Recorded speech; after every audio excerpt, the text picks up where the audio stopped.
Salut à tous et bienvenue sur ce nouveau podcast Labo RNP. Alors je suis Romain Cacciavenda, je suis cofondateur de Labo RNP et je suis préparateur physique depuis un peu plus de 15 ans. Et avant ça, j'étais un athlète, athlétisme, lanceur de javelot. Et comme beaucoup de sportifs et beaucoup d'athlètes en athlétisme, j'ai connu des hauts et des bas.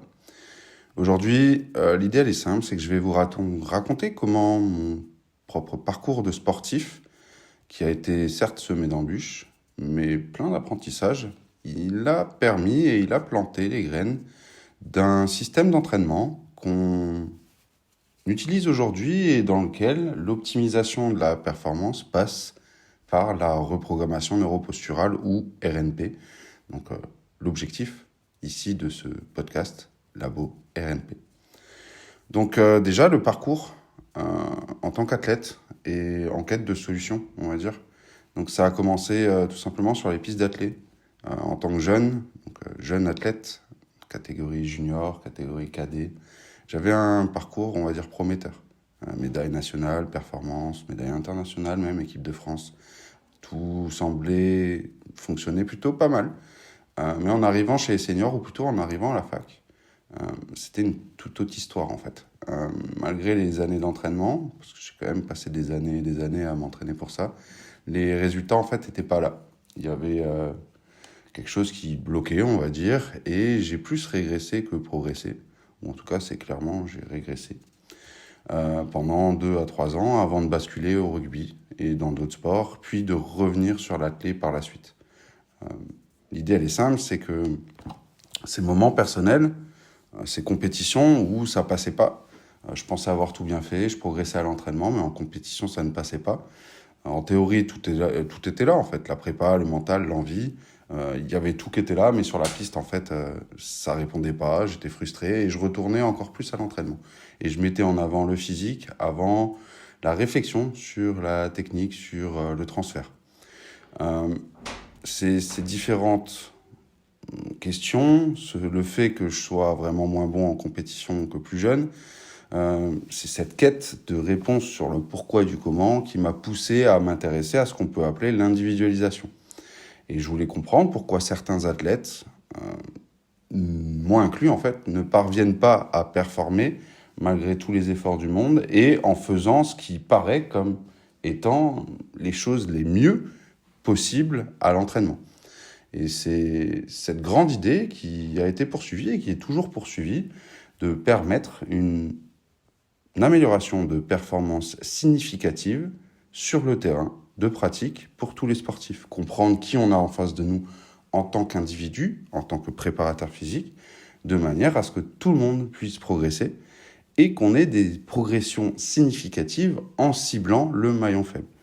Et ce maillon faible, il est peut-être physique, mais il peut être aussi technique, tactique ou psychologique. Et en 2012, je suis parti faire un Master STAPS. Je suis parti en 2010 faire un Master STAPS à Nice. Et en 2011-2012, j'ai découvert la posturologie en fait. Je suis tombé sur une formation en posturologie au travers d'une prof qui était là sur Nice et d'un intervenant qui était italien.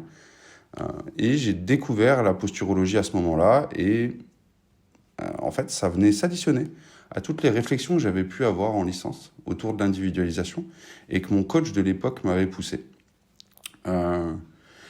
J'ai découvert aussi une bribe de réflexe archaïque et j'ai découvert aussi un de mes profs à la fac dans les début des années 2010, c'était Olivier Poli, qui a écrit les livres Posture et musculation et des choses comme ça. Et du coup, je me suis rapidement intéressé à tout ce qui était motricité et apprentissage moteur. Et c'est là qu'une porte s'est un peu ouverte sur, au-delà de la force, l'endurance, la vitesse et toutes les qualités physiques qu'on cible en tant que prépa physique. En fait, il y a d'autres domaines qu'on négligeait et qui peut être l'optimisation de la machine humaine dans son ensemble et l'optimisation de la boucle sensorimotrice. Avec au centre l'humain et l'optimisation de la performance, l'optimisation du mouvement, de la motricité. Et ça, c'est très intéressant parce que c'est un levier sur lequel on peut jouer pour libérer des des éléments bloquants, si on peut dire. Ce qui m'amène, au fur et à mesure, à une approche beaucoup plus centrée sur l'individu et la performance de manière globale. Euh, Plus j'ai creusé, à la fois du côté du développement des qualités physiques et du côté de la motricité, de l'apprentissage moteur, plus la compréhension s'est faite sur le fait qu'une approche générique, elle peut jamais suffire, surtout quand on s'intéresse à des sportifs qui sont, il faut le dire, dans le top 1% et qui sortent des codes. Chaque athlète est en soi unique et chaque personne a en soi ses propres expériences, ses propres schémas moteurs, si on peut dire, mais plutôt ses forces, ses faiblesses. Et l'idée, elle est qu'en tant que prépa physique, prépa athlétique, on doit avoir une obsession pour l'individualisation. Comprendre comment le système nerveux influe la motricité et influe de fait la manière de bouger des sportifs sur leur terrain de pratique. Comment on peut optimiser l'apprentissage moteur pour que les sportifs assimilent plus facilement, rapidement, efficacement les choses qui nous intéressent, à savoir son sport, les actions et les gestes sportifs dans son sport. Et un truc que je pense central, c'est travailler sur tout ce qui est aspect humain de la performance. Parce qu'en fait, derrière chaque sportif, il y a une personne avec ses propres défis, ses propres manières de fonctionner, etc.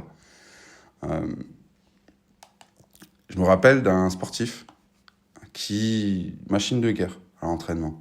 Il y avait tout en apparence, puissance, technique, motivation. Mais en fait, il se blessait tout le temps. Donc c'était un peu le roi de l'entraînement. Et en fait, dès qu'il fallait sortir en compétition, il y avait quelque chose qui le tirait en arrière et ça a duré longtemps. Et avec un bilan, on avait réussi à mettre en avant quelques problématiques. On avait réussi à travailler dessus surtout. Et le fait d'avoir travaillé dessus pendant un petit temps, c'était 1 mois de suivi. Ouais, non, 2 mois de suivi. Il a retrouvé une sorte de fluidité et il a pu faire une saison pleine sans se blesser.